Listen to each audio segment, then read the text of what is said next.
여러분 안녕하십니까? 임종훈입니다. 20대 국회가 개원을 앞두고 있죠. 16년 만에 여소야대 또 3당 체제로 열리게 되는 20대 국회. 19대 국회에 대한 실망이 컸던 만큼 20대 국회에 대한 기대감도 굉장히 높은데요. 그래서 오늘 광주, 목포, 여수 MBC가 공동 기획한 갑론을박에서는 20대 국회 주요 현안 살펴보고 또 20대 국회의 생산적인 의정활동 무엇인지 살펴보는 시간 준비했습니다. 오늘 토론 함께 하실 분들 소개해드리겠습니다. 이정현 새누리당 국회의원 나오셨습니다. 예. 안녕하십니까, 이정현입니다. 네, 기동민 더불어민주당 국회의원 당선자 나오셨습니다. 네, 안녕하세요. 행복하십시오. 기동민입니다. 예, 황주원 국민의당 국회의원 함께합니다. 네, 안녕하십니까. 예. 여야 3당을 대표해서 한 분씩 자리해 주셨는데요. 먼저 20대 국회 개원을 앞둔 포부 한 마디씩 들어보도록 하겠습니다. 먼저 이정현 의원의 포부 한번 들어보도록 하죠. 새누리당 출신으로 유일하게 전남에서 당선되셨고 또 재선까지 하셨는데 이 소감이나 포부가 남다르실 것 같습니다. 네, 저처럼 호남에서 새누리당으로 23년을 출마해서 21년간 떨어지고 최근에 2년간 당선된 사람은 정말 유권자 한 분 한 분이 너무나 고맙고 눈물겹도록 감사함을 느낍니다. 저는 우선 순천보은이라는 말을 가슴에 새기고 의정활동을 하려고 합니다. 하늘처럼 받들고 그리고 정말 최선을 다해서 은혜를 갚겠다는 뜻입니다. 제가 서울 국회의원으로 활동한 때는 300명 어떤 국회의원 못지않게 대한민국 그리고 우리 호남 발전, 순천 발전을 위해서 아주 국회의원으로서 똑똑하게 일하겠습니다. 그러나 지역에 내려와서는 철저하게 심부름꾼으로 제가 약속한 대로 머슴으로서 지역민들에게 겸손하고 부지런하고 그리고 아주 소탈하게 그렇게 다가가서 누구든지 이정현하고는 대화를 할 수 있고 다가갈 수 있도록 그렇게 곁을 허용하는 그러한 국회의원이 되겠습니다. 네, 그리고 우리 황종 의원님 이번에 재선 축하드립니다. 네, 예. 감사합니다. 예, 소감 한마디 해주시죠. 네, 이번에 저는 지역구가 새로 합해졌습니다. 고흥, 보성, 장, 강진에서 부족한 저를 선택해 주신 우리 네 곳의 국민 여러분께 이 자리를 빌어 다시 한번 머리 숙여 진심으로 감사드립니다. 19대 국회는 저도 그 일원이었기 때문에 책임에서 자유로울 수는 없습니다. 그렇지만 최악의 국회였다는데 이론의 여지가 없는 것 같습니다. 19대 국회 저는 늘 싸우고 또 싸우는 그 19대 국회에 저항했던 사람의 하나였습니다.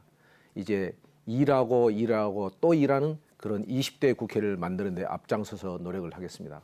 그렇게 해서 우리 4개 군도 더 성장 발전시키겠습니다. 또 호남의 재도약 위해서 심혈을 기울이겠습니다. 또 이 나라 정치가 정상화되고 바른 길에 가서 국민의 손가락질을 받는 대신 박수받는 그런 새 정치의 모습을 구현하는 데 앞장서서 노력하겠습니다. 네, 기동민 당선자님 이번에 드디어 국회에 입성하셨는데 축하드립니다. 네, 고맙습니다. 네, 첫 입성이신데 원내 대변인까지 맡으셨어요. 네. 예, 포부가 남다르실 것 같습니다. 다 고향에서 도와주신 덕분입니다. 서울 성북을 국회의원 당선자 기동민입니다. 고향은 전남 장성이고요. 광주에서 고등학교를 나온 광주 전남의 아들입니다. 이렇게 장성에서 귀향 인사드립니다. 이번 4.13 총선에서 더불어민주당이 원내 1당이 되었습니다. 일 잘해서 예뻐서 뽑아주신 건 아닐 거라고 생각합니다.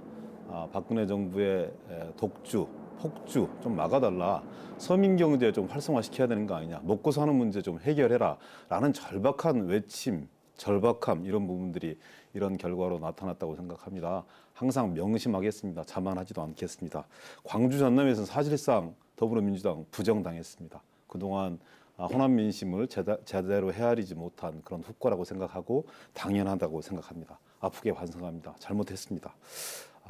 2016년 총선은 근데 국민들은 정말 정치적 상상력을 발휘하신 것 같아요. 현명하신 국민의 위대한 선택이었다고 생각합니다. 이제 앞으로가 남아 있습니다. 누가 무엇을 어떻게 잘할 것인가, 그리고 국민들과 서민들의 먹고 사는 문제를 어떻게 여야에 잘 해결할 것인가에 따라서 저는 더불어민주당에게 기회를 한 번 더 주실 수도 있다고 생각합니다. 최선을 다해서 노력하겠습니다. 처음으로 다시 돌아가서 서민들의 먹고 사는 문제에 집중해서 광주, 전남, 호남의 신뢰를 얻기 위해서 최선의 노력을 다하겠습니다. 그 과정에서 기동민 역시 역할하겠습니다. 고맙습니다. 예. 20대 국회는 기존의 양당 구도에서 벗어났습니다. 16년 만에 여소야대 또 3당 체제로 열리게 되는데요. 이 3당 체제의 의미 또 어떠한 변화가 있는지 한번 이야기를 들어보죠. 먼저 황정훈 의원부터 말씀해 주시죠. 네, 이 여소야대 네. 거의 20년 만인데 음, 저는 절반의 정권 교체라고 생각합니다. 예. 특히 호남에게 있어서는 더욱 그러합니다. 19대 국회는 정말 이 비생산적인 최악의 국회였습니다. 법안 하나가 발의가 돼서 본회의에 회부되는데 약 40%, 그것이 가결되는데 14.5%에 불과해서 역대 최악이었습니다. 또 법안 하나가 처리되는 데의 걸리는 그 속도, 예. 시간이 516일이더라고요. 예. 발의돼서 거의 2년 가까이 걸리네요. 그 2년 가까이 걸린 네. 거예요. 그런데 15대 같은 경우에는 210일이었습니다. 그러니까 거의 2배 이상이 오래 걸리는 비생산적인 국회의 그런 뭐 대표적인 국회가 되어버렸습니다. 최악 꼴찌의 국회였습니다. 그러다 보니까 정치가 최악이었습니다. 경제도 최악의 늪에 빠져서 어쩔 수가 없었습니다. 나라 대한민국도 최악의 상태에 있었습니다. 여기에 대해서 지난 4.13 총선 때 위대한 국민들께서 특히 우리 호남의 유권자들께서 대심판을 하신 겁니다. 그래서 이 지긋지긋한 양당의 이 적대 정치 그리고 자기 이데올로기에 충실한 이 증오 정치에 대해서 대심판하고 대경고를 한 겁니다. 이제 그걸 끝장내라. 그리고 나라가 정치가 경제가 앞으로 나아가도록 해라 하는 그 준엄한 명령이 있었다고 생각합니다. 특히 저희 국민의당이 호남에서 거의 석권을 하고 정당 득표율에서 더불어민주당을 제치고 새누리당과 대등한 득표율을 했다는 것은 놀라운 일입니다. 사실 저희가 고백하기 부끄러운 얘기인데 국민의당의 후보들이 솔직히 신생 정당으로서 그렇게 변변치 못한 후보들이 많았습니다. 그럼에도 불구하고 정당 투표에서 국민의당에서 지지를 보내주셨습니다. 이거는 국민의당이 무슨 뭐 특별히 잘해서라고 저는 생각하지 않습니다. 워낙 이 두 개의 거대 정당을 그대로 놔두고서는 이 나라가 안 되겠다. 정치도 물론이지만 경제도 나라도 안 되겠다는 판단 때문에 이제는 새로운 대안 세력에게 한번 기대를 주신 거라고 생각합니다. 특히 호남에서는 이제 저희 국민의당에 대해서 호남의 마음을 주신 거라기보다는 저희에게 기회와 숙제를 주신 거라고 봅니다. 그래서 이제는 싸우는 국회 대신 일하는 국회를 해야 합니다. 특히 호남의 이익을 지키는데 저는 절반의 정권 교체를 해왔기 때문에 저희가 효과적이고 창조적인 야권 연대를 잘 만들어 간다면 유례없는 호남의 어떤 그 예산이라든가 사업이라든가 기관을 유치하는 데 큰 획을 그을 거라고 생각합니다. 네, 그렇군요. 뭐 여소야대 이야기를 하셨는데 저번에 뭐 국회에서는 상당히 이 실질적으로 법안 통과가 오래 걸렸다 이런 말도 했는데 기동민 당사자 이 3당 체제 어떻게 보십니까? 전혀 예상하지 못했습니다. 예. 부끄러운데요. 저도 정치권에서 실무도 좀 해보고 평론도 좀 해보고 그랬습니다만 그 누구도 이런 엄청난 결과가 나올 것이라고 예상하지 못했죠. 네. 정치 전문가들의 예상 자체가 되게 무색한 그런 결과라고 생각하는데요.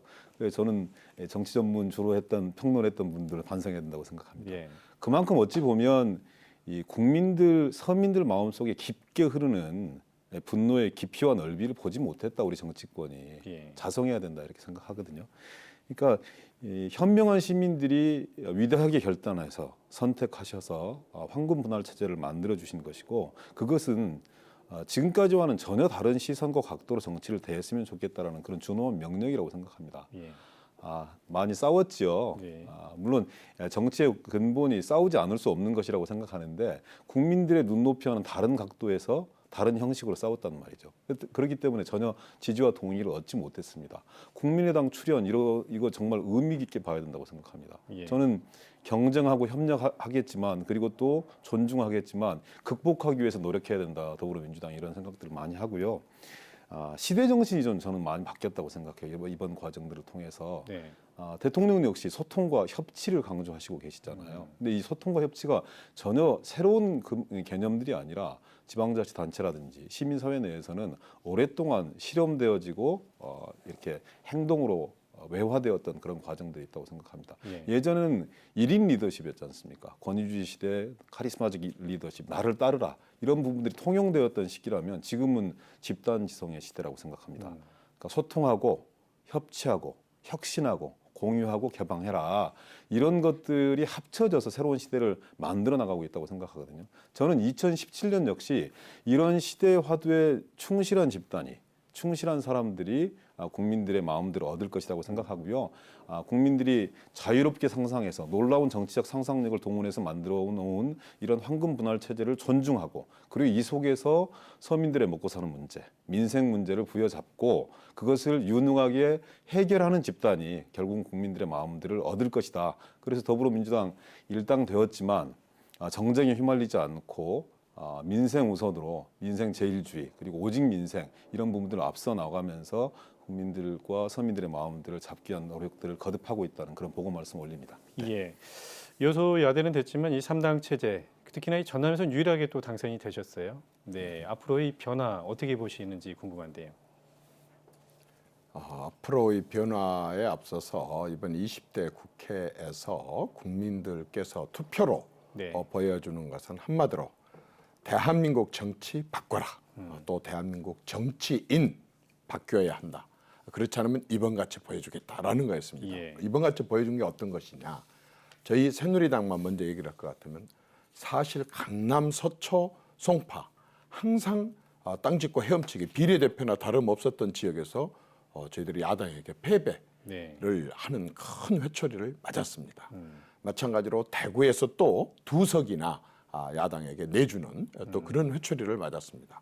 부산, 경남, 울산에서는 그보다 훨씬 더 많은 전체적으로 합해서 15석을 내주는 어마어마한 회초리를 맞았습니다. 예. 한마디로 말해서 너희들이 공천만 받아오면 예외 없이 개표 시간 앉아서 기다리면 똑같은 결과 나온다 하는 걸 아주 완전히 국민들이 이번에 회초리를 들어서 바꿔줬거든요. 네.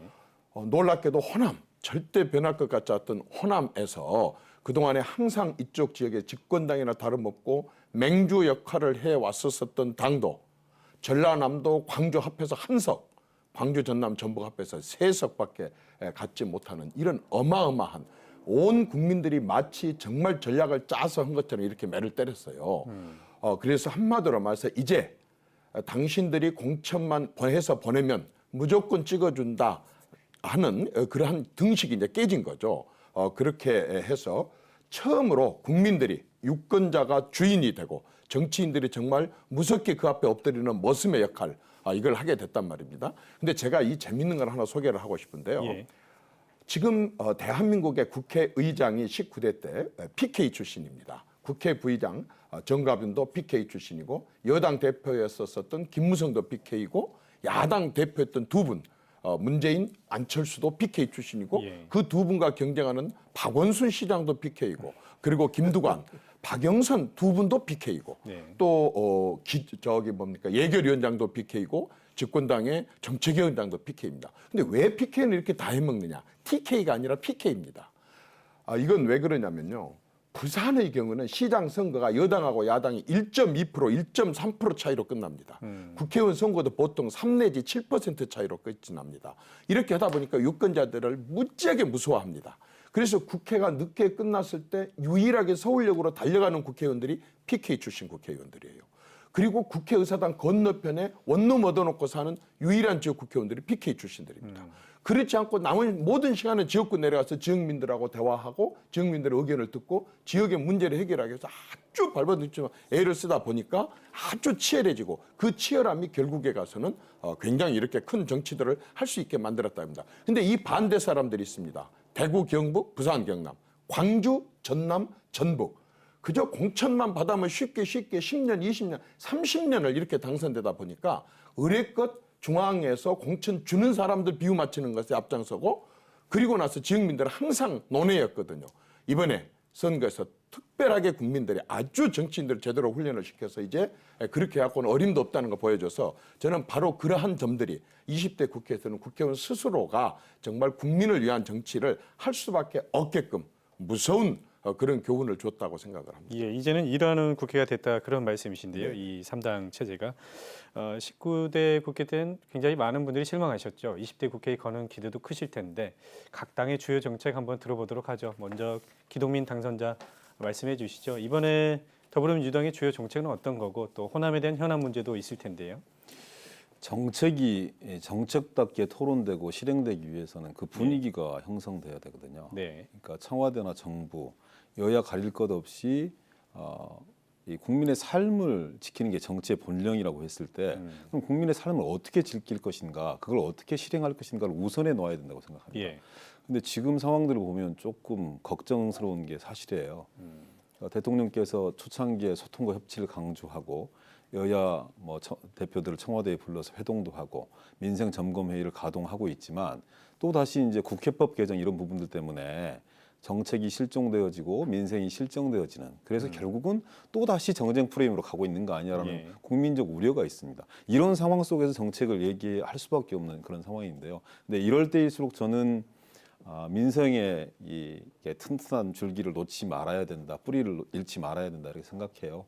정쟁할 수 있는 부분들은 최소화시켜서 국민들과 함께 공감대를 형성할 수 있는 부분들을 만들어 나가면서 논쟁을 할 수밖에 없는 것이겠지만 그것 때문에 민생이 소외되는 일은 없어야 된다는 이런 전제를 먼저 말씀을 드리고요. 예. 지속적으로 이제 총선 과정에서 약속한 부분들이 한 5가지 정도 됩니다. 서민 경제 활성화시켜야 된다 이런 말씀들 많이 드렸는데 그 중에서도 이제 가장 중요한 게 청년 일자리 대책 문제입니다. 단순히 이제 청년 일자리에 청년들의 일자리 끝나는 문제가 아니라 이게 취업 문제와 연결되어 있고 결국은 결혼 문제와 연결되어 있고 저출산 고령화 문제와 연결되어 있어서 이 문제를 제대로 해결하지 못하면 우리 사회의 성장 동력 자체가 떨어질 수밖에 없는 그런 문제이기 때문에 오늘 아침에도 이제 청년 그 일자리 TF 이렇게 가동을 해서 구성원들을 모으고 팀장들을 세우고 간사들을 세워서 현장 방문과 그리고 또 정책 간담 이런 부분들을 어떻게 잘 결합해서 이후에 법제화 시켜낼 것인가를 고민하고 있는 그런 과정들을 봤고요. 그다음에 두 번째가 이제 가계부채 문제입니다. 네. 결국 한 1,200조 정도 예, 되는 1,300조가 넘었다고 그런 듣는 것 문제들이거든요. 같아요. 예. 이 문제 역시 그냥 언제까지 방치할 수 없는 그런 문제들이고요. 서민 주거 문제 정말 불안합니다. 전월세 대책 상당히 많은 아이디어를 내놓고 있지만 여전히 이 서민들 이 주거 문제 때문에 힘들어하고 있고 사고육비 문제 때문에 학부형들 등골 휘는 문제들이 있고요. 누리과정 문제, 감사원이 이제 감사 결과를 내놓았는데 오히려 더 그런 부분들이 정쟁들을 유발시켜 나가는 그런 과정들로 치닫고 있는 것이 대단히 유감스럽습니다. 이런 5대 과제 정도는 하여튼 상반기 내내 그리고 하반기 내내 좀 토론하고 정기국회 과정들을 통해서 법제화 시켜낼 수 있는 부분들을 최대한 노력을 하겠다 이런 약속들과 네. 다짐을 드리고요. 호남 문제 제일 어려운 문제 중에 하나이죠. 저희 그 더불어민주당이 어찌 되었든지 간에 호남의 맹주였음에도 불구하고 거기에 걸맞게 호남 사람들의 마음들을 헤아리고 거기에 걸맞는 대책들을 수립하지 못한 후과가 저는 이런 그 참사로 드러났다고 생각합니다. 10번 회초리마저도 싼 거죠. 그리고 할 말씀도 없고요. 그리고 여기서 항변할 수 없다고 생각합니다. 저는 기본부터 다시 출발해야 된다고 생각해요. 네. 생각부터 바꿔야 된다고 생각합니다. 그래야 뭔가 이 반전의 전기 이런 부분을 마저 나갈 수 있지 한두 번의 이벤트 방문 이런 부분을 해결될 수 있는 부분들이 아니다. 그래서 호남을 국가 전략에서 어떤 정도의 위치로 자리매김할 것인가 그리고 정권 교체라는 과정들을 통해서 어떻게 호남을 예우하고 국정의 파트너로서 중심으로 세워낼 수 있을 것인가를 먼저 고민해 나가는 그런 과정들이 필수적으로 수반돼야 된다고 생각하고요. 조금 있다가 이제 삼성자동차 유치하는 문제라든지 전장사업 문제라든지 예. 이런 부분들은 차후에 한 번 더 보충해서 말씀드리겠습니다. 예, 국민의당 이야기도 좀 들어봐야 될 것 같은데 어떤 정책들 지금 준비하고 있는지요? 네.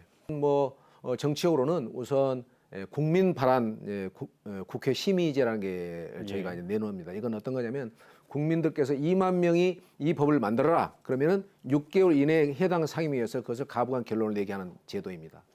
또 시간 관계에서 몇 가지만 말씀을 드리면 우리 지역 호남과 연결돼서는 저희가 고향세를 네. 발의를 합니다. 고향세는 이미 일본에서 성공하고 있는 제도입니다. 예. 그러니까 고향을 떠난 서울이라든가 도시에 거주하는 기업인들이나 주민들께서 소득세나 주민세를 낼 때 그 일부를 고향 지역에다가 납부하게 하는 제도입니다. 이런 것들이 저희가 준비하고 있는 여러 가지입니다만 일단 나중에 또 추가로 말씀드리고 어쨌든 서민 중심의 경제 활성화 이 부분에 대해서는 공감을 하는 정책들을 펼칠 것 같다는 생각이 드는데 두말할 나위 없이 이제 청년 일자리의 네. 심각성 이런 거 이제 저희가 예, 사실 시간이- 3당 모두가 심각하게 느끼고 있습니다. 예, 많은 시간을 좀 할애했긴 했는데 호남에 대한 정책은 어떤 게 있는지 그게 좀 궁금하기도 한데요. 국민의당은 어떤 정책을 갖고 계신지도 우선 이제 호남에 대해서는 아까 이제 고향세 같은 것이 있고요. 예. 그다음에는 이제 중요한 게 우리 광주의 이제 자동차 생산 거점을 만들게 하는 거. 그다음에 각종 주요한 기간 산업들, 네. 뭐 경전소라든가 고속철이라든가, 그다음에 남해안철도라든가, 광주 송정, 광주 완도 가는 뭐 고속도로 문제라든가 이런 문제가 과거에는 예산이 너무나 적었기 때문에 계속 조금씩 오니까 10년, 20년 그랬던 거예요. 이제는 여소야대가 되었고 더구나 이제 다행히 또 우리 이정희 의원 같은 유능한 또 정운천 우리 의원도 전북에서 그래서 저희가 3당의 호남의 정책 협의체를 잘 구성해 간다면은 그 어느 때보다 좋은 효과를 낼 수 있을 거 저는 믿습니다. 예. 특히 국민의당에서는 쌀 문제에 대해서 굉장히 심혈을 기울이고 있습니다. 전남 쌀을 제값받게 하고 그다음에 전체 생산된 쌀의 50% 정도를 공공 수매하게 하는 공공 수매라는 것은 정부 수매와 농협 수매를 네. 함께하는 이런 것을 저희가 법안을 준비하고 있습니다. 예, 그렇군요. 새누리당 이야기 한번 들어보죠. 어떤 정책 또 호남에 대한 정책은 어떤 건지 있는지요? 네. 이제 새누리당은 그동안에 늘 해왔었던 것처럼 지금 세계 경제가 어렵지만 무역에 또 수출에 많이 의존하고 있는 나라이지만 그 세계 각국의 주요 국가들과 함께 FTA 같은 실시를 하고 하는 여러 가지 정책을 통해서 경제를 일단은 회생시키는 것이 최우선이고 그 과정이 곧바로 또 아까 청년 실업을 포함한 일자리를 만들어서 많은 가정들이 불안해하지 않도록 하는 것, 그것과 관련된 여러 정책들을 펼쳐나갈 것이고 그럼에도 불구하고 북한 핵이 계속 이런 식으로 위협을 해오고 있기 때문에 자유민주주의를 수호를 하고 시장 경제를 네. 또 지키는 그러한 원칙 부분에 있어서는 그런 훼손된 그러한 것들을 제거를 해 나가면 이렇게 할 겁니다. 그리고 이미 지금 계속 시행을 하고 있습니다만은 숨가쁘게 달려오면서 비정상적인 곳곳의 문제점들을 정상화시키기 위해서 공공 분야, 노동 분야, 교육 분야, 금융 분야에 대한 개혁을 계속해서 추진을 해 나가게 될 것입니다. 그리고 어쨌든 국민들로부터 크게 실망을 받고 있는 정치 개혁 부분에 있어서도 국회와 우리 새누리당 자체의 개혁을 해 나갈 것입니다. 그러게 하기 위해서 우선 가장 시급하게 금방 우리 국회에서 협조를 해줘야 될 그러한 사안들이 그토록 정부에서 하고 싶어하는 노동법 개혁이라든가 노동법을 개정하는 거라든가 또 프리존법을 만드는 것이라든가 서비스 관련 발전법을 이번에 국회에서 꼭 좀 협조를 해줬으면 좋겠다는 겁니다. 우선 그중에서 한 사례만 들자면 프리존법 같은 경우는 뭐냐면은 그동안 이제 규제가 많이 있는데 전국의 시도별로 2개씩 사업을 정말 꼭 추진하고 있는 사업을 내라. 그 사업에 관해서는 그 지역에 한해서 완전히 규제를 완전히 해제를 하는 프리존법을 만들어서 이제 추진을 하겠다는 겁니다. 예를 들자면 우리 호남에서 내라고 했는데 광주 같은 경우에는 지금 친환경 자동차 산업에 절대적으로 하여튼 규제를 풀고 제대로 지원을 하려고 하는 것과 같은 에너지 산업도 신에너지 산업 쪽에 적극적으로 이렇게 추진을 하려고 하고 또 프리존 그것도 적용을 하려고 하는 거죠. 전남 같은 경우는 예를 들어서 지금 광양망권 활성화 대책 중에 일환으로 에너지 산업 부분에 있어서 제대로 된 그런 또 그걸 하고 특히 고흥 쪽에 요즘에 무인 비행기라고 들어보셨을 겁니다. 드론 산업 이쪽을 집중적으로 지원을 할 생각입니다. 전라북도 같은 경우도 탄소 산업이라든가 그 밖에 말하자면은 농생명 쪽에 좀 굉장히 그 집중적인 지원을 하려고 하는 이런 거거든요. 네. 그러면은 이것을 정부에서 많은 검토 끝에 내놨단 말입니다. 과거에는 제조업을 정부에서 정책적으로 뒷받침을 해왔고 그것으로 경제가 이만큼 일어섰고 많은 사람들이 일자리를 가졌어요. 근데 이제 제조업이 전 세계적으로도 쇠퇴를 하고 있다. 그러면 그 다음에 이제 서비스업이거든요. 그러면 서비스 산업도 그냥 지원을 한 게 아니라 제조업 못지않게 기본법을 만들어서 제대로 좀 지원을 하자.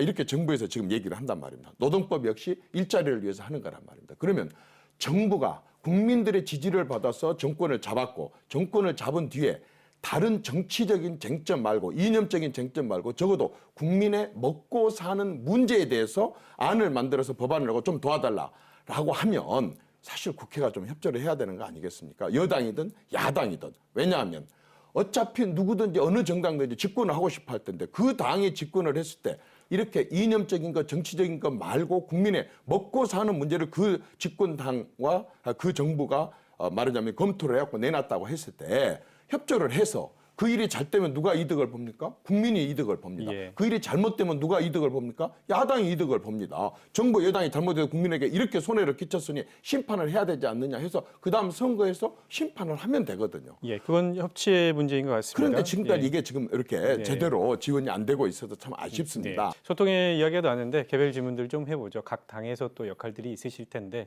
먼저 기동민 당선자 같은 경우에는 호남 지역 같은 경우에는 더불어민주당이 한 석밖에 없죠. 특히 전남은 그렇죠. 근데 이 호남의 어떤 이 이슈 사항이라든가 현안이 과연 잘 전달될 수 있느냐 이런 의문사항도 있는 것 같습니다. 저는 아까 말씀드렸을 때 호남에 대한 이 우리 당의 네. 접근법, 기본 인식 틀을 좀 먼저 바꿔야 된다 이런 말씀을 드렸어요. 네. 제가 여기 와서 토론하고 있는 현실 자체가 대단히 아이러니한 거죠. 예. 그만큼 어찌 보면 사람들의 마음을 읽어내는데 실패했다. 단순히 이번 총선 과정에서 예를 들어서 문재인 대표가 잘못했고 김종인 대표가 잘못해서 이렇게 된 것이 아니라 그것도 하나의 원인이었겠지만 상당히 많은 기간 동안 더불어민주당에 쌓인 불만과 어떤 민원 이런 부분들이 이번 과정들을 통해서 좀 폭발한 거라고 생각하거든요. 네. 그런 부분들을 잘 알아야 돼요. 근데 지금도 계산하죠. 가야 될 것인가 말아야 될 것인가. 근데 집에 가는데 무슨 이유가 있습니까? 예. 본가를 찾아가는데 이유가 없거든요. 예. 찾아가서 잘못했으면 지천 듣고 꾸지람 듣고 또 때로 심하면 욕설 듣고 그러면서 또 뭔가 정서적인 공감대를 먼저 이루어내야 다음 과정들이 필요하다. 마음이 다쳐 계시고 마음이 상해 계시는데 환갑 때 제가 잘해드릴게요. 그리고 이 칠순잔치 잘해드리면 되는 거 아니겠습니까? 이런 식의 접근법으로는 전혀 뭔가 이렇게 이 상황을 극복할 수 있는 그런 이 계기를 전혀 마련할 수 없을 것이다 이런 생각이 들고요. 한 분이 계시죠. 이계원님 한 분이 계시지만 그 한 분이 외롭게 놔두진 않을 겁니다. 12일, 13일 워크숍을 왜 이쪽에서 진행을 했겠습니까? 제가 좀 우겼습니다, 사실. 17일, 18일 5월 민주항쟁 기념일이 있는데도 불구하고 왜 12일, 13일 왜 또 우리가 거기를 가야 되는지에 대해서 좀 우겼어요. 123명의 당선자 중에 115명이 왔거든요. 그건 저희들이 좀 정말 반성하고 있으니까 한 번만 좀 고개 돌려서 저희들 한번 봐주십시오라는 간절한 호소입니다. 그 이후에 또 5.18 기념식 때 그렇게 왔고요. 이후에 들으러 올 겁니다. 저희들의 말씀을 전달하고 저희들의 이 주장을 호소하기 위해서 오는 게 아니라 말씀을 들으러 올 거예요. 호남 발전 전략, 예를 들어서 호남의 어떤 정책 이런 부분들 역시 저희들 머릿속에서 담겨져 있는 것은 있지만 그런 부분들을 말씀드리는 게 중요한 것이 아니라 진짜 절절하게 원하는 게 무엇인지를 경청하고 그것을 기반으로 해서 정책화 시켜내고 법제화 시켜내는 것들이 대단히 중요하다고 생각하고요. 우상호 원내대표가 약속했습니다. 본인이라도 하겠다고 약속했습니다. 예. 그리고 이 비공개 토론회에서 정세균 전 대표 같은 경우에는 호남특위라도 좀 만들자. 이런 얘기들이 있었어요. 당내에서 지금 신중한 논의들이 진행되고 있거든요. 호남 출신의 의원들이 개별적으로 노력하는 것은 기본이고 그리고 당 지도부가 노력하는 것도 기본이고 다만 특위를 만드는 것이 효과적으로 민심을 전달할 수 있는 방법인지에 대해서는 한 번 더 검토와 토론들이 필요하다 이런 생각들을 합니다. 네, 어쨌든 진정성을 가지고 한 번만 더 말씀드릴게요. 한두 번에 그치지 않겠습니다. 네. 꾸준히 찾아뵙고 말씀 들으면서 해안들을 주시면 지혜를 주시면 그 대안들을 마련내기 위해서 최선의 노력을 다하겠다 이렇게 말씀드리겠습니다. 이정현 의원 같은 경우는 전남 유일한 우리 새누리당 국회의원이신데 이 지역의 현안들이 과연 중앙당에 잘 전달될 수 있을까 이런 의문점을 가지신 분도 계신 것 같아요. 저는 18대 때 비례대표 국회의원을 하면서 제 지역구를 광주, 전남, 전북으로 이렇게 선언을 하고 가리지 않고 활동을 하면서 광주, 전남, 전북의 현안들에 대해서 예산 반영을 위해서 열심히 뛰었습니다. 그리고 저는 이제 순천에서 재선 국회의원이 돼서도 마찬가지였고 이제 3선 국회의원인데 하물며 어떻겠습니까? 예. 저는 이러하게 전달하는 게 문제가 아니고 예. 여기 와서 정치하는 게 문제가 아니라 광주, 전남, 전북이 많이 낙후된 것은 이쪽에 그동안에 집권 세력이 없어서 하는 것도 굉장히 큰 것이 있지만 저는 한 번 정도는 이 지역에 30여 년 동안 과연 지난 정치에 지역 주민들이 원하고 지역 주민들이 간절히 원했었던 그런 현안들에 대해서 지역의 정치인들이 제대로 역할을 했는가에 대해서 한 번 정도는 시민단체를 포함한 학계나 언론계들이 제대로 점검을 해야 된다고 생각합니다. 그렇게 해야만이 이제 그 다음에 무엇을 할 것인가가 나옵니다. 예를 들자면 제가 지금 우리 무등산 하나만 보더라도 그렇습니다. 지금 무등산에 있는 이런 군부대를 이전을 해야 된다는 것과 거기에 여러 개 지금 이렇게 송진소들이나 이런 것들이 서 있습니다. 그 정비를 언제부터 얘기를 했었지만은 지금 그러한 것들이 이행이 제일 잘 안 되고 있거든요. 그런 부분에 있어서 협조 관계가 저는 썩 바람직하지 못했다고 생각을 합니다. 예를 들자면 전남도청이 대구보다 더 먼저 늦게 직할시가 됐지만 그보다 더 먼저 이전을 해 가버리고 전남도청 이전해 가버리고 거기에 있는 전남의 그야말로 그 서울 명동 이남에서 가장 발달했다는 상권이 충청도 금남도 상권이 지금 완전히 초토화가 돼 있거든요. 거의 아주 정말 너무 깜짝 놀랄 정도로 변해 있음에도 불구하고 어떤 누구도 이러한 구도심이나 이러한 상권을 살리려고 하는 그런 노력들이 별로 없습니다. 광주 공항 이전에 대해서 그토록 얘기가 나왔었고 탄약고 이전 자리에 그 많은 오랫동안 비어있고 그 핵심 자리가 있음에도 불구하고 아직도 거기에 대한 어떤 대책도 세우지도 않으면서 그러면서도 광주의 문화중심 전당을 몇 천억을 들여서 짓고도 그것도 다 따놓고도 2년 3년을 서로 아주 크지 않은 문제를 갖고 다투면서 이렇게 연기가 됐거든요. 지금 광주에서 부산 간의 이 경전선이 1936년에 완공되고 그리고 나서 80여 년 동안 김대중 노무현 정권도 있었었고 이 지역의 국회의원들이 수도 없이 한 번도 없은 적이 없었지만은 80년 동안 광주에서 순천 구간은 단 한 번의 개량도 이루어지지가 않았었습니다. 그리고 지금 광양 컨테이너 항의 경우만 하더라도 아주 북극 항로가 개설되면서 굉장히 많은 발전 요소가 있음에도 불구하고 어떤 누구도 한 번도 그 문제를 제대로 들고 나오지를 않습니다. 많은 사람들이 유엔에 이쪽 아시아 지역에 어떤 조달 기지가 될 수 있다라고 하는 건의를 했지만 누구 하나 그거 제대로 축혀들지를 못하고 있습니다. 광주에서 강진을 거쳐서 완동하는 고속도로가 오래도록 얘기가 되어 왔었지만은 그리고 그 많은 철도와 또 지역민들이 먹고 사는 그런 그 문제를 더 확산시키고 또 지역민들이 이탈하고 떠나지 않는 그런 지역을 만들기 위해서 정말 다뤄야 될 현안들이 수도 없이 많음에도 불구하고 이쪽 지역의 국회의원들의 70, 80%의 발언은 거의 정치적인 얘기였고 바로 이런 지역 현안들을 해결하기 위한 지역민들이 30년 동안 그토록 모든 걸 바쳐서 다 밀어줘 왔었던 지역의 발전과 지역민들이 떠나지 않을 수 없도록 만들 수밖에 없었던 이 지역의 이런 낙후, 이 부분에 대해서 지역의 정치인들 또한 책임이 저는 굉장히 컸다고 생각을 하고 이제부터는 이 지역의 정치인들이 제발 입으로 말고 행동으로 생각으로 말고 정말로 실천으로 좀 이렇게 하는 것에 서로 힘을 합쳐가지고 이번에 이렇게 3당을 만들어준 만큼 제대로 호남 발전을 위해서 정말 새로운 르네상스 시대를 한번 만들도록 그렇게 나아갔으면 좋겠다는 굉장히 많은 말씀을 해주셨는데 이정현 의원의 역할이 굉장히 중요할 것 같은데요. 여권에서는 제가 어떤 누구 못할게 한 명이 아니라 10명 이상의 몫을 해내겠습니다. 예, 황정 의원님의 이야기도 들어봐야 될 것 같습니다. 국민의당은 호남에서는 일당이지만 어떻게 보면 세 번째로 큰 당이 됐습니다. 지금 여소야대 상황에서는 이 과연 국회에서는 어떤 목소리를 낼 수 있을지 이런 것도 궁금한데요.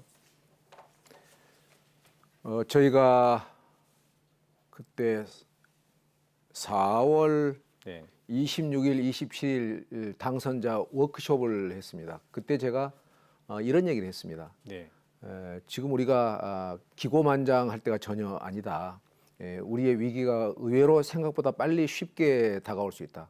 위기는 두 갈래에서 올 수 있다. 하나는 정체성의 위기이고 하나는 실적의 위기일 거다. 실적 위기란 것은 뭐 이제 3당 체제에서 국민의당에 적지 않은 의석을 주었으니까 뭔가 다른 변화 또 다른 성과를 내야 되는데 그렇지 못하다면 이내 실망해서 지지가 철회될 수 있다는 말씀입니다. 정체성의 위기란 건 이런 겁니다.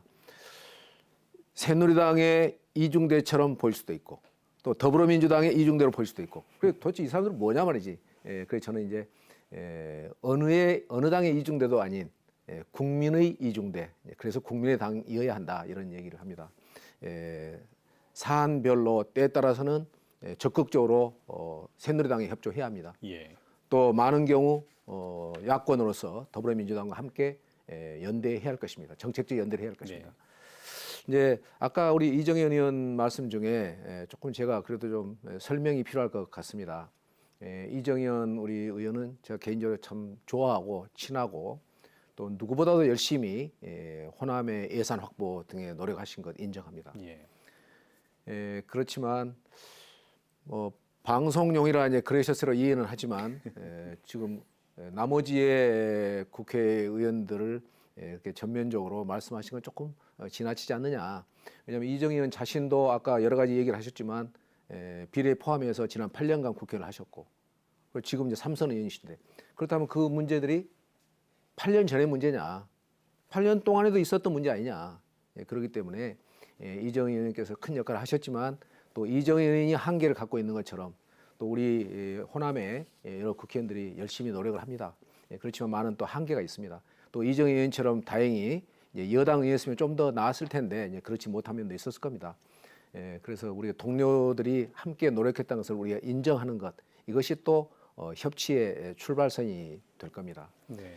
지금 이제 저는 아까도 잠깐 말씀했지만 호남의 우리 3당의 호남 정책 협의체가 필요하다고 생각합니다. 19대 때 그런 노력이 좀 있었는데 기억하시겠지만은 제대로 안 됐습니다. 이정희 의원도 오시고 이렇게 주영수 의원도 오시고 뭐 하려고 그랬는데 실패를 했습니다. 이번에는 꼭 광주 전남북의 3당 우리 호남 의원들이 정례적인 협의체를 통해서 예산이라든가 사업이라든가 기관 유치하는데 호남이 대등하고 균형 있게 될 수 있도록 저희가 같이 협의해서 노력을 하겠습니다. 진정 뭐 국민의당 역할은 그런 협의의 역할 또 그런 중심이 되겠다는 역할인데 황정호는 지금 농어민 위원장을 맡고 계셨네요. 당에 그렇습니다. 예, 예.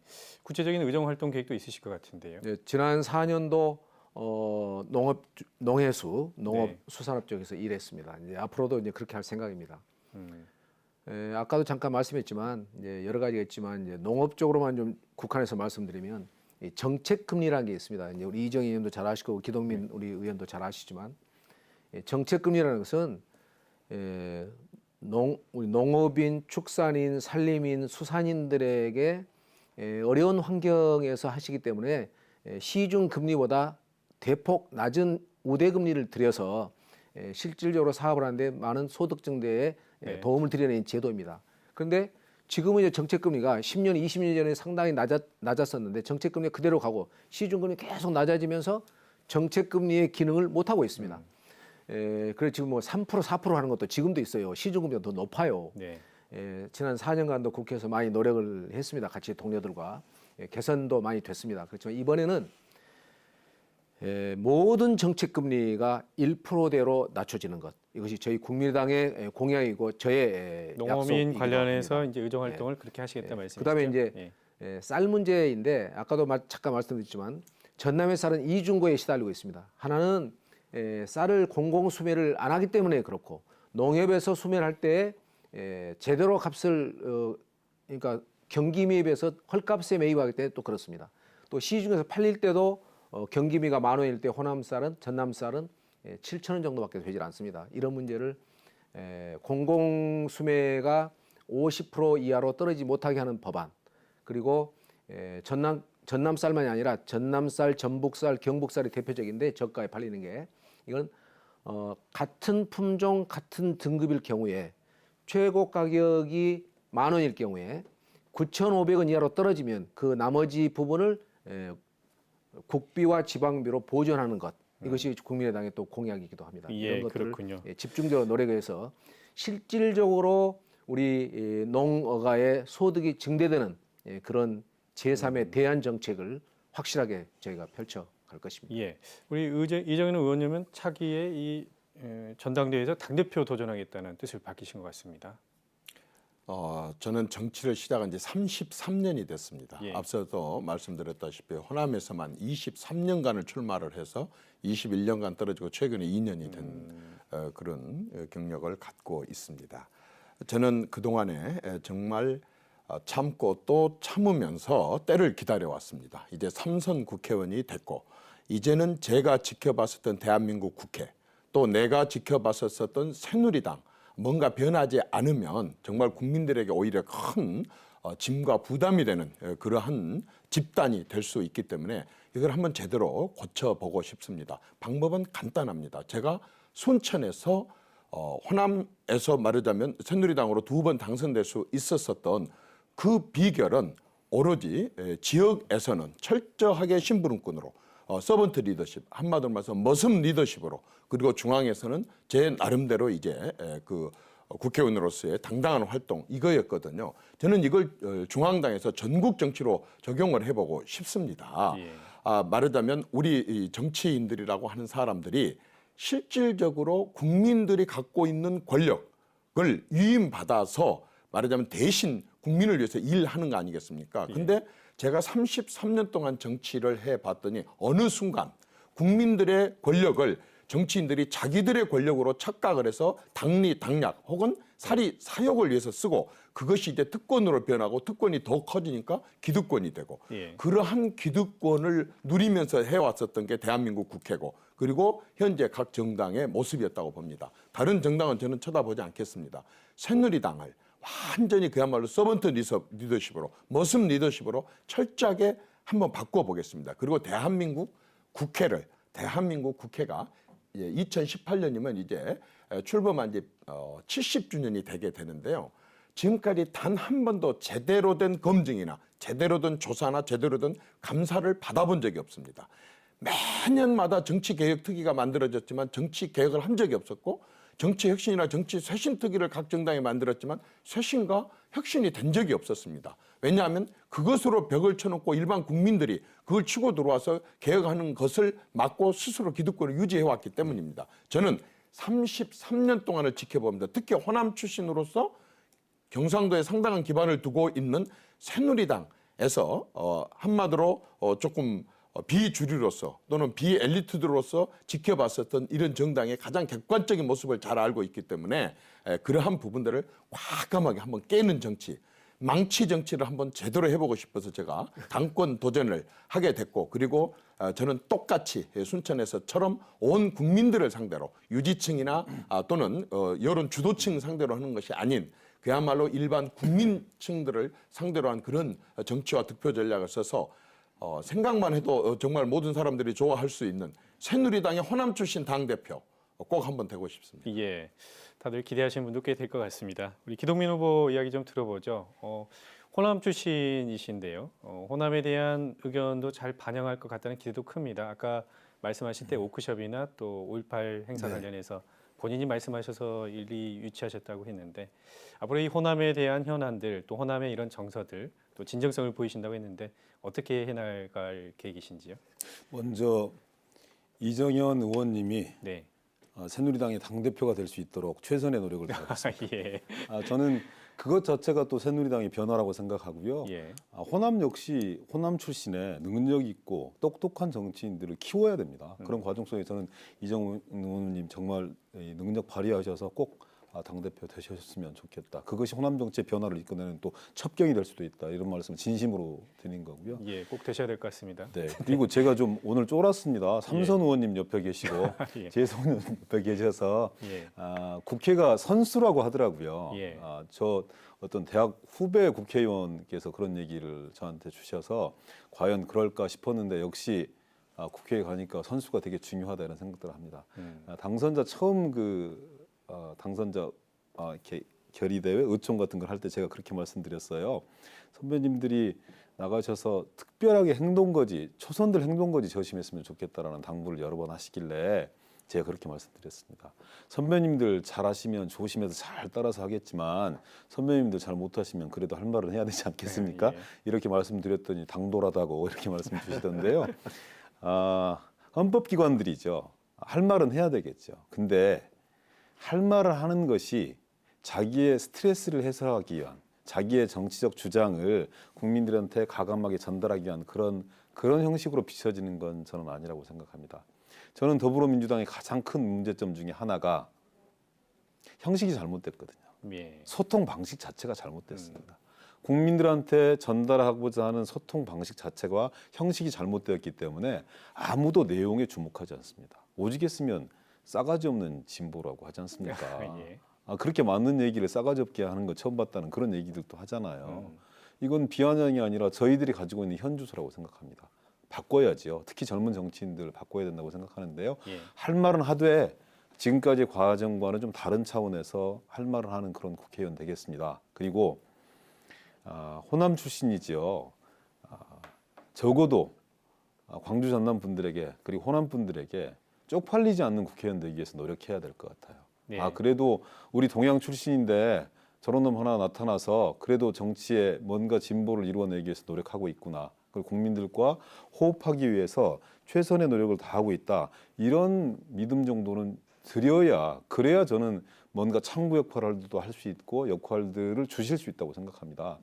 저뿐만이 아니라 호남 출신 국회의원들, 호남 출신 정치인들이 제대로 성장할 수 있도록 관심 가져주셔야 됩니다. 그래서 예. 잘하면 잘한다고 등도 좀 두드려 주셔야 되고요. 못하면 못한다고 심하게 질책해 주셔야 그래야 저는 더불어민주당 그리고 젊은 정치인들, 호남 출신 정치인들도 거듭날 수 있다고 생각하거든요. 그래서 호남 출신 정치인들이 저는 스스로 잘 준비하고 지역민들과 시민들, 국민들의 지지와 동의를 받아서 정치적으로 무게감 있게 성장해서 정치적 역할을 수행해내는 것, 그건 역시 저는 지역 주민들에게 보답하는 그런 길 아니겠는가. 초선이지만 네.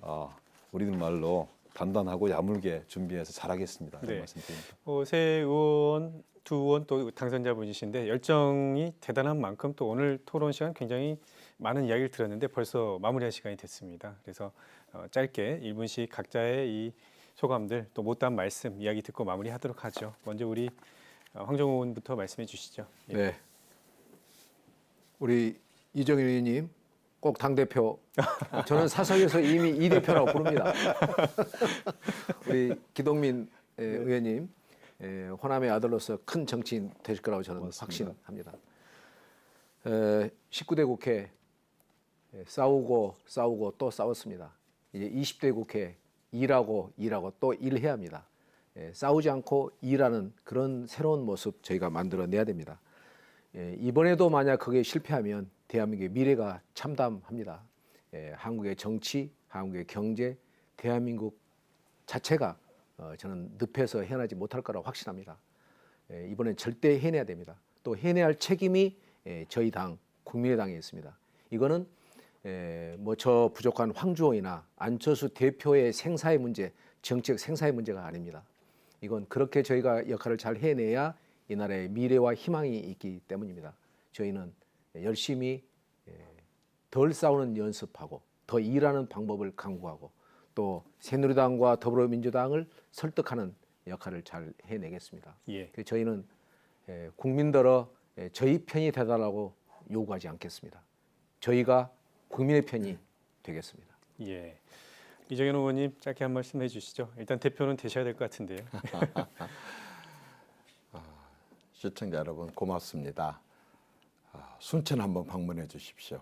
정말 아름다운 순천 그리고 위대한 시민들이 살고 있는 순천에 오셔서 우리 순천 사람들 손 한번 잡아 보십시오. 순천 사람들이 대한민국을 변화시켰습니다. 그토록 어려웠었던 지역 분할 구도를 지난 730 보궐선거와 이번에 이렇게 함으로써 김부겸 의원을 만났을 때 제일 첫 번째 하는 얘기가 순천 사람 덕 좀 봤어. 순천 사람도 많이 팔았어. 순천은 이렇게 변했는데 대구도 변합시다라고 얘기를 했다고 하는 얘기를 들었습니다. 우리 광주, 전남, 전북에 이번에 3당 구도를 만들어 주셔서 정치인들끼리 경쟁하는 이러한 체제를 만들어 주신 그 뒤를 한번 지켜보십시오. 얼마나 그동안에 뻣뻣했던 국회의원들이 목이 여러분들 앞에서 얼마나 깊이 숙여지는지 한번 지켜보십시오. 그렇게 내려오지 않던 구경하기 힘들었던 국회의원들 얼굴을 여러분들이 얼마나 자주 보게 될지 앞으로 한번 기대를 해보십시오. 그리고 지역의 발전 문제, 얼마나 지역의 국회의원들이 열심히 뜨는지 한번 보십시오. 순천 사람들이 만들어 놓은 바로 호남의 정치의 경쟁을 회복한 결과입니다. 광주, 전남, 전북 곳곳에서 이제 이러한 정치의 경쟁을 통해서 주권자, 유권자가 대접받는 그런 정치를 꼭 한번 구경하십시오. 고맙습니다. 네. 우리 기동민 당선자님 마지막으로 말씀해 주시죠. 20대 국회 일하는 국회 되어야 합니다. 그리고 그렇게 할 수 있도록 각 당이 노력하고 있습니다. 전 대통령님도 좀 협조해 주셨으면 좋겠어요. 근데 지금 안 계시지만 국회법 거부권 행사하겠다 이런 말씀들이 나와서 과연 소통과 협치 이런 부분들이 말로만 언사에 그치는 거 아니냐라는 그런 우려가 있습니다. 그래서 저는 여기 계신 두 선배님께도 말씀드리고 각 당의 대표들한테도 좀 말씀드리고 싶습니다. 의회가 의회답게 기능할 때 그래야 의회의 자율성을 회복하고 의회 스스로를 존중하고 스스로를 예우했을 때 저는 행정부와 청와대 권력들을 인도할 수 있다. 그것이 곧바로 저는 정치가 정상화되는 과정이다. 이런 과정 속에서 함께하고 싶다. 이런 말씀 먼저 드리고요. 그리고 마지막으로 저희들 잘못했습니다. 죄송합니다. 회초리 많이 때려주셨고 앞으로도 질책 거두지 마시기 바랍니다. 잘할 때까지 꾸준히 해주시고 질책해 주십시오. 잘할 수 있는 부분들이 무엇인지 꾸준히 찾아뵙고 경청하고 함께 토론하면서 지혜와 방도를 구하겠습니다. 그래서 내년 대선에서는 이 국민들이 만들어준 천재일우의 기회, 단 한 번의 과정, 정권교체 이루어내어서 집권해서 호남민들의 염원들을 풀어나갈 수 있는 명실상부한 수권 대한정당으로 거듭나기 위해서 최선의 노력을 다하겠다는 인사를 마지막으로 드립니다. 고맙습니다. 네, 세 분 말씀 오늘 잘 들었습니다. 고맙습니다. 네, 감사합니다. 네, 이제 제20대 국회가 막에 오릅니다. 오늘 토론 어떻게 보셨습니까? 20대 국회에 대한 기대 많이 충족이 되셨는지 모르겠습니다. 앞으로 1년 뒤 혹은 4년 뒤 국회에 대한 평가가 다시 나올 텐데요. 그때 평가를 제대로 하기 위해선 지금부터 국민 모두가 철저한 감시를 해야 될 것 같습니다. 오늘 토론 여기서 마치도록 하겠습니다. 지금까지 시청해 주신 시청자 여러분 고맙습니다.